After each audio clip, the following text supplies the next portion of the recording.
1er Corinthiens 15, 41. Autant l'éclat du soleil, autant l'éclat de la lune, autant l'éclat des étoiles. Et parmi les étoiles, des volants de déroulés. Vous avez un mitélé dit, ben des mitélé, vous avez des rien.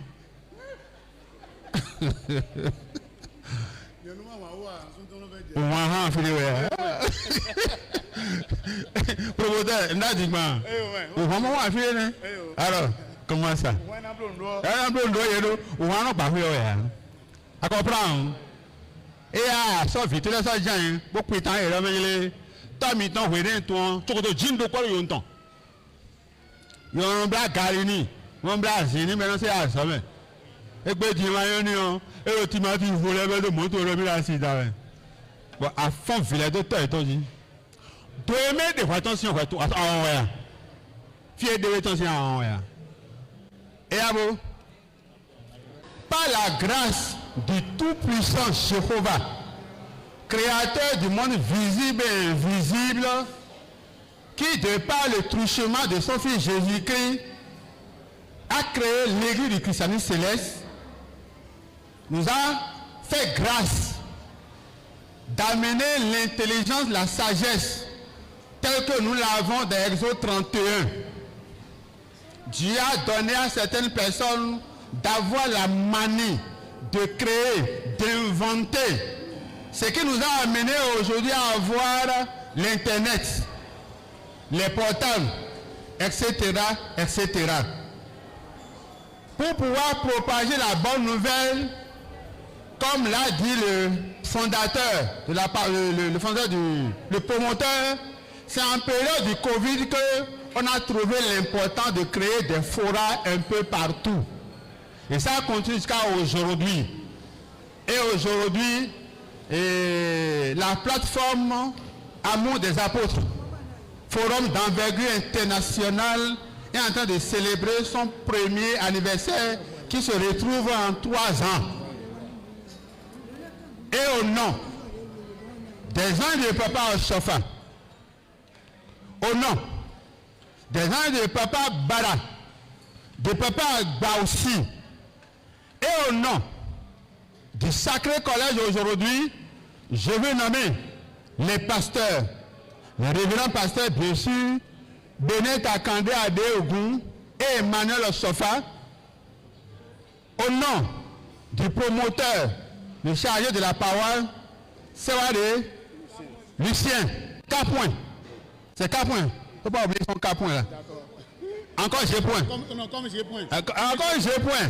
Pour nous comparer. Ok? Et en vertu de tous les membres du comité paroissial ici présents, de tous les fidèles de la paroisse Amour des Apôtres, au nom du comité d'organisation que j'ai l'honneur de présider, en vertu de tous les pouvoirs qui nous sont conférés, aujourd'hui, nous avons l'honneur de nominer certains noms d'ouvriers de Dieu qui travaillent inlassablement sur le forum Amour des Apôtres. Sur ce, 1. Le nom.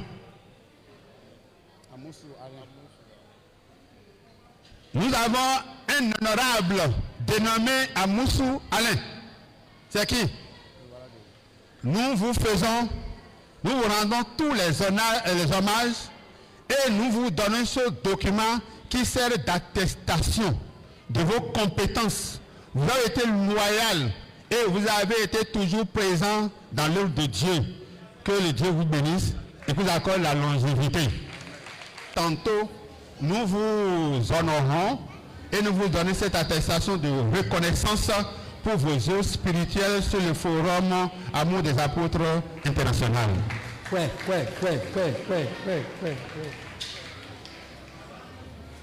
Elle n'est pas là? Non. Merci.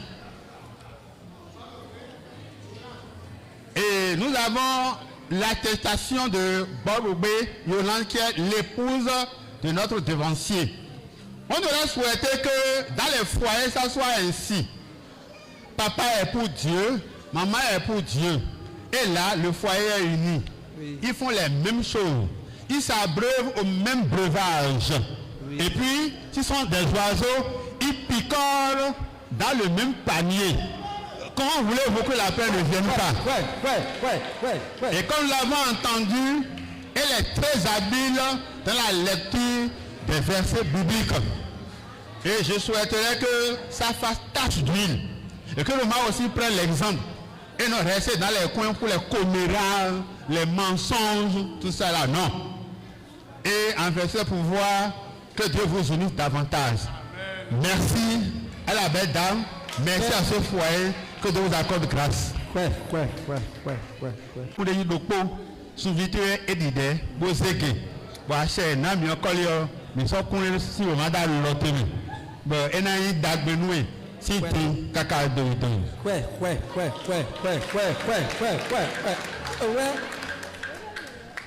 Moi, surtout, étant pécan, bon, comment m'a autant et j'ai dit tout. Bon, ben, mais en bi. Pour comité pour le mille 15 sommes, mais maman n'a dit médrido. Et ouais, mais j'ai connu si oui, mais alors, dans la lotte de Egbe, Mangale n'a rien fait. Bah, papa, ça, on est nous qu'on vous gamme. Alors, quoi, alors, nous bitons, mais on s'en a holiton, oui. Vous avez doigt. Les mineurs ont en vertu des pouvoirs qui nous sont conférés.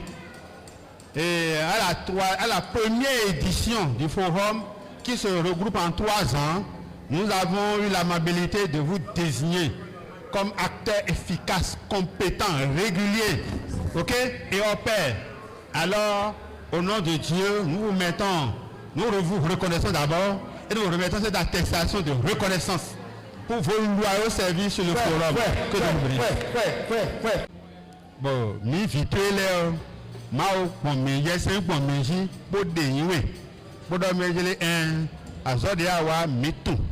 Et mes cartons, les lédos, mille ou ton dos mêlé du coué, mille ou ton dos rébé, vous savez, malade à l'homme, vous faites le même coup à sortir, au Maubato et Tacheji, vous savez, le courant, bon, les souvenirs d'idées, bon, et la bien couette, vite la moitié, je veux la moitié, bon, je vais n'a pas le cas de deux, donc Jésus-Christ. Comment des qu'un, vous savez, voilà les menaces, madame, qu'on dit d'accoucher, ok? Maman les midera so wawe e so mi do fie ndu yesime gbowe ro te bi yo bi nko e to mi da lo menu e asena condition do Jesus Christ. Mi le pani mo mi ja so wa kabra e hun da mi le ku awu to nu jo de wa yan mi lo pe bo egbe bo su bi to ezeke mi we le pe yo ye de nwe hun to mo la to ebu ndo egbe bere le quand mi de nous si nous qu'on régler mais là c'est comme ça dans l'homme nous bah le mêler coup d'assaut bah ça on a le maison défaut bah chez la on a bien côté bé d'abord pour le coup de chawe OK pour coup de tarabé c'est son affaire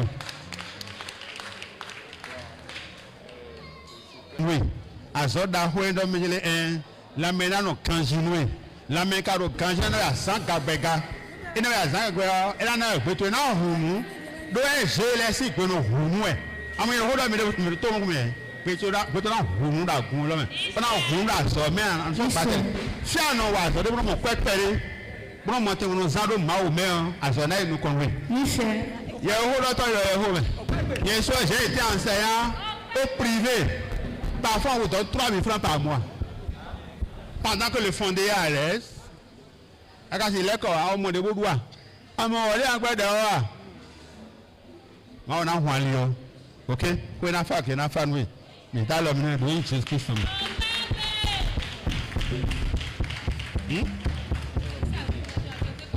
voilà et les rois de bonne les gbore de o e ba hun ton no mi la ho he micro nu ye hoda de wo he micro nu mi han ye se mi comment ça gan se wewe a gan yan we a amen me te wa mi ka le fi gan perigidi amen o egbe san gbe o à part attestation clean le o mais ablo attestation de mérite distinction trophée de zèle apostolique akpakpa azoton no somero keze po zanku o be mo na gboje mede a toke ma réussi a o ewe gbe tabi fi pe ku da gun po bo mi so e lo ben dans ce de carton ça et le couvert beau pomme et qu'on a goé d'assin nous comptons je vais contrôler et la son d'assin yé jihande wa dodo ou tutoué when we no ki jamais bolé fini we et non dia ou yo do konumi vous voyez c'est ça la réalité donc à ce d'ahoué mi dewe zea bewe so bo ma o igbena e we so do cheyi sin come mi say distinction so jonwe ma na he hawe kaka do but de u ga mole o ana mo iro ai hun pe lo me bu agun lo me e o ya o je firi amen sun bi to na de kaka wo pe na to le do agun me mele de mi devant international gbo ko so international gbo ni inscription mi ha 1er Corinthiens 15:41 nous de rotimenton vous vous roté mi ka zo a dit mi de mi ton résia démocratiquement parlant ouais. Donc 1er Corinthiens 15:41 mi ha abi o ma ha to fi e yero po e na o ha mi Ovowe gigo weton. Ovowe gigo weton. Ya goji. Ma so fon gbe gungbe do ka blegbe o. Latin bi gbe weton we mo. Ya Ovowe gigo weton. Bon, je vais préférer la version française. Elle est plus nette, limpide, claire. OK? C'est mieux. Oui? En français, s'il vous plaît. Allez-y. Autre est l'éclat du soleil. Autre est l'éclat du soleil. Et là, Guigo, Wéton et le veau. Et j'ai quand t'as dit, vent nous beaucoup de la gare. Pour tout t'as de la signification réagir. Le souhait bas. Vrai ou faux? Guigo son temps et le veau. Guigo son vilain temps le veau. Et quand elle est bien son vilain, mais de ne pas dire des ou des. Et les mères, ils vont étoile polaire, étoile de nez, étoile de nez. Donc elle est bon vous. Ok? Et si mélanger, ils ont des chimons. Donc, mais la bête, non, mais ton dit, mais la mis cadeau ton. De égbé, ma oué date, je peux date, to quoi, et mais le noir, caca, tagbe so de idée le dégoût de le caca. À sortir ton pécan doit leur pas déjà comment ça bon et donc Chibozo Blandine mais si Rosa non si on mettons kaka waro ko ene alors gba fún ton mi de lo ba te nu ye papa so ton beto et de so opo wọ́n dom tout aussi obi 100% mais kale a so mo ro fi non, je suis pédé à. Il y a un rôle là-dedans, fidèle Bessie. When le protestant, mais elle était diacre là-bas. Elle était diacre dans l'église protestante là-bas. Tu vois, ben dans la bouée, ben tout tonton, bois bien bibo oui mais. Mani par un tonton. Et quand bien gommé, ma on vous présente. Mo je kene kaka do yore ba so lo awa kan ho bo me kule itagbe so bangele na mi ase be gbedele mi so kun si da lo teme aso to ton pe kan suvio di de bo zawe se nyon to si wan wecho bibele da lo teme ye horo nteme timendo bito duwo to me titengbe ton ase na kodeji bo un to lo ina susu da sinwe bravo ko to jilado Betena vous faites l'énergie. Je voulais dire ça en France pour tout. Et voilà, en ce ya gbede à nous tout le podium, il y a ça de fin, pour l'emballage du pot. Et mais on a votre yé ou tout au gamin. Oui, Jésus-Christ Nazareth. Il y a possible. Des membres comité d'organisation. Papa mis ton derrière. Et vice-président nous mis derrière. Des Michael au forum mondial, mais là, ça mettons ouais. ok azɔtɔn ne dɔnɛ bon à la loupe de non blo nous de mi créer le bibo pas mais si tôt ben si lumière sur l'église du christianisme céleste en 72 ok kakaka jaegbe poto complément ton les pour bon mi avait formation religieuse de bibo pas mais de 1998 et ouais non chamon kokle mon soldat jo ba bibeli no gona ele menu ko deji bono yo ho do français godo radio alléluia fm ji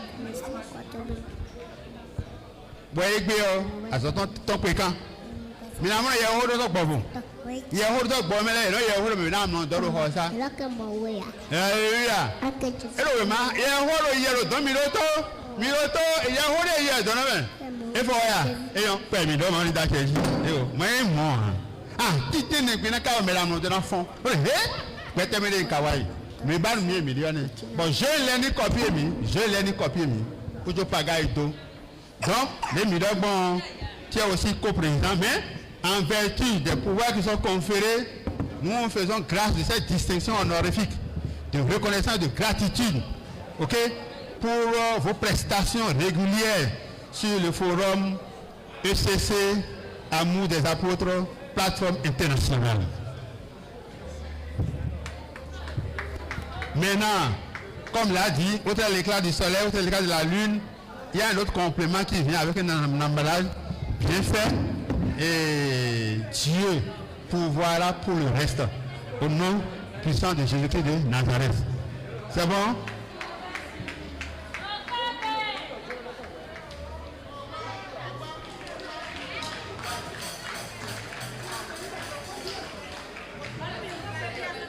Merci.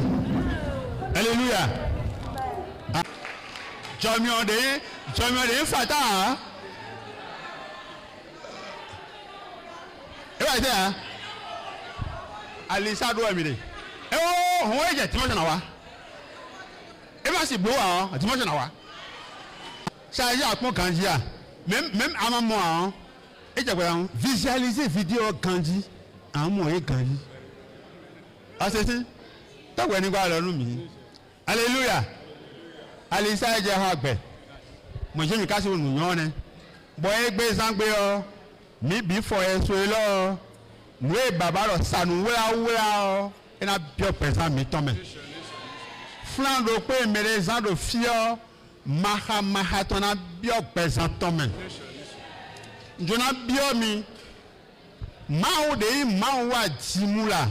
Mú bìjì pé tọ́ bẹ́ẹ̀ tún lè nù bí òmùọ̀ gbọ́n bọ̀ sínú gosi kọ́mẹ̀ kúrò bí àkókò sí kò mẹ́ra ga ọ́ yà nù tẹ́ kó yẹn kó fẹ́ kó lè blógbọ̀n bá mi nu àwa dèwú gbọ́n ẹ̀ náà wà já mọ̀ kọ́tọ́ tó mú lè blógbọ̀n bọ̀ kéjà kó mẹ́nu yànnú ọ́ ẹ̀ náà bló kú náà bló rántí bá yòónú gbọ́dẹ́wó kájọ fẹ́ẹ́nu bíọ́mẹ̀ bọ̀ dáná hátàná bọ̀ fi náà wẹ́ẹ́ ọ́ ẹ̀ náà bló mọ́nukú mi tán lẹ̀ kẹtọ kí wọn mọtò mi gbèrè ha dèé náà kíríta náà díẹ̀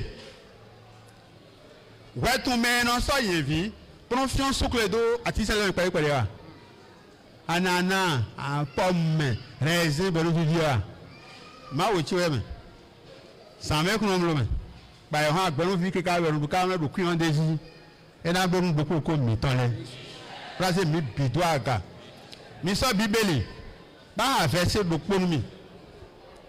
Balablo, fidèle na yéra dɛ kutoro voix nyablo kutoro voix nu mi ba ayi ma joto mais nu ede mi o de gato ko wa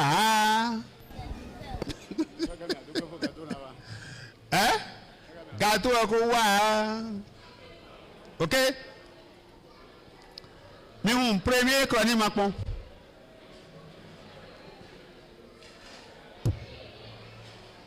Première chronique, Macon 4, 9, 10. Première chronique 4, 9, 10. Autant nous bolons. Mais elle a le roi bis, mais. Mais l'autre 3 mois, mais elle a le roi bis. Mais tu veux Dieu. Jabet était plus considéré que ses frères. yèlò yàn dé lọ Jabẹ́tì èyí mẹ́dẹ́ bọ̀ kó gbé jọ́dé yọ èyí nùkú dé bèbí kú yín wà ní mẹ́ èdè problème dòkó problème tẹ́ do.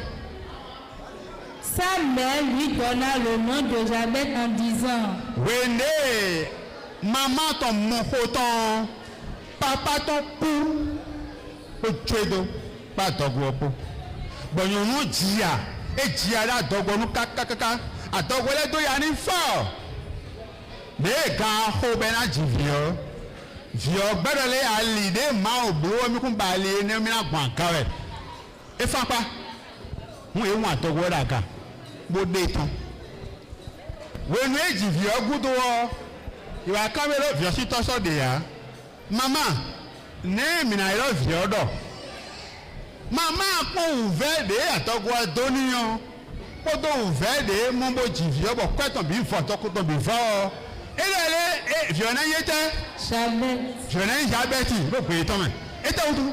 C'est parce que je l'ai enfanté avec douleur. Je l'ai enfanté avec douleur. Ndiro veme, ndiro tuklame, ndibo pe ovle nche. Bon fie mi le diyan, mi gegele yo pe ovle nu mi ton.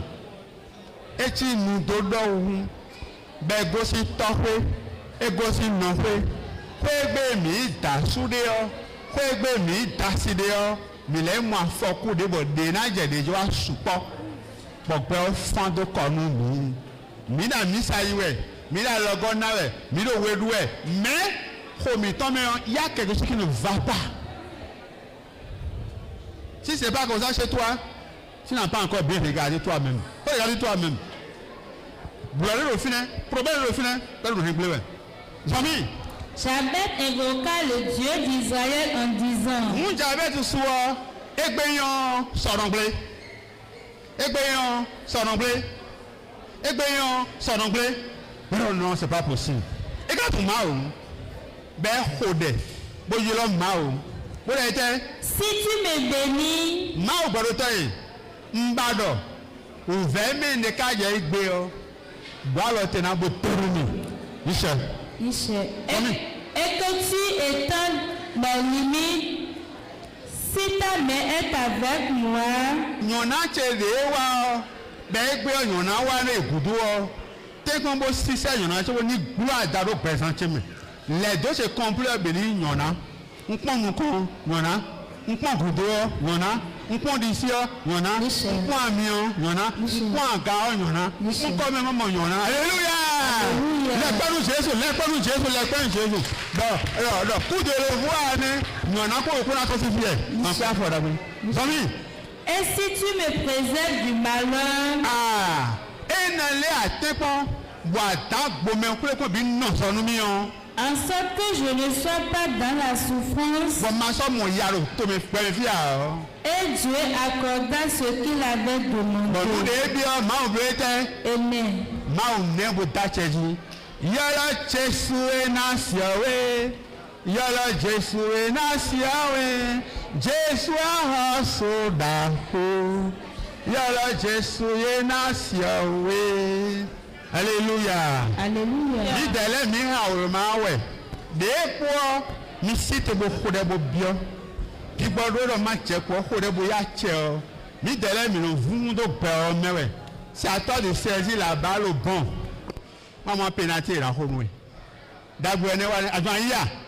Abi la ko tu bo wa yi. E ya bo ko ɖe bo biɔ nto yi. Je demande à chacun de se reconstituer en bonne prière pour recevoir cette grâce-là. Cette bénédiction que Jabet a reçue, ben de frères, si nous tombons, et ben il y a si personnes tombent, il y a bien si personnes tombent, il y a bien si personnes tombent. Et on déclare pour moi, ben madame les, et puis après, ah et puis j'ai un choisi, donc des gens vont nous voir. Et on déclare c'est better donc, et j'ai donc dit, quoi les finir hein? Et là aujourd'hui c'est l'heure de la grâce. L'Éternel qui a sauvegardé le bonheur de Jabet, qui a éloigné la malédiction de toute sa vie là, il est aussi ici aujourd'hui. Et sa grâce va nous accompagner tous. à commencer par la paroisse, le chargé, tous ceux qui sont venus ici aujourd'hui, qui ont pris de leur temps à sacrifier à Dieu, qui ont mis un quota, une copec de leur francs dans la bouche de Dieu, l'Éternel va nous bénir tous. Niche,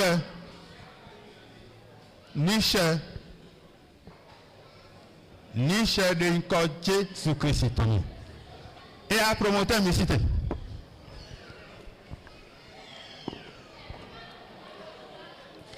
Alléluia. Ekbeo. Sur le coup. Les jours se suivent, mais ne se ressemblent guère, a dit Adage. Nous sommes dans un monde en perpétuel mouvement.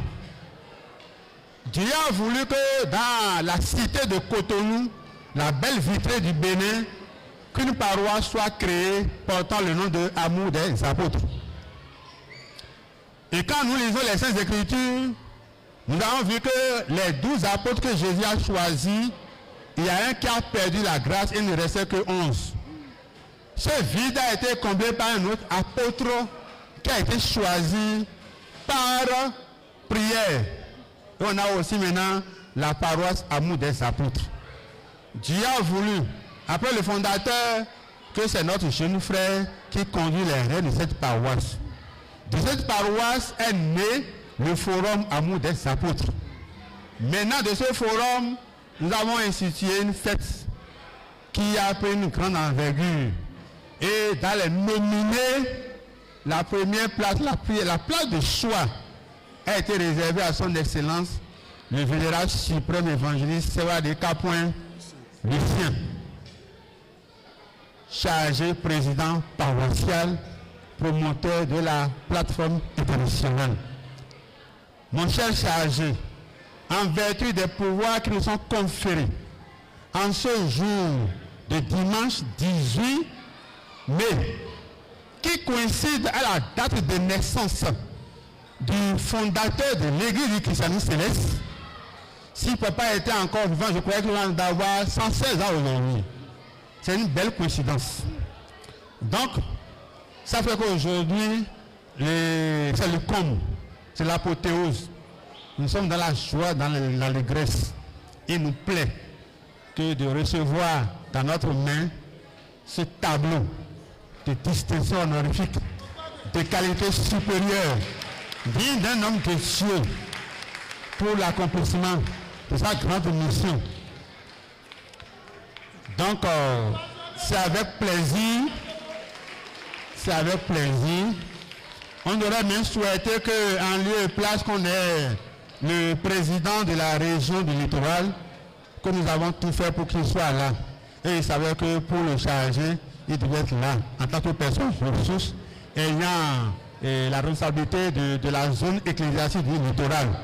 Mais cela étant, nous sommes également là, et puis nous représentons valablement tous ces anges-là ici présents. C'est une grâce. Mon président, merci beaucoup. Nous n'avons pas fini. Il n'y a jamais un 102. Il n'y a jamais un 102. Et si c'est le cas, alors, avec plaisir, nous sommes venus vous remettre en main propre de cet emballage de vertu charismatique pour la gloire de notre Seigneur Jésus-Christ, au nom puissant de son nom. Mais d'ailleurs, nous croyons donc, c'est ça. C'est une grâce. Moi, je ne peux pas m'y tolérer. Mille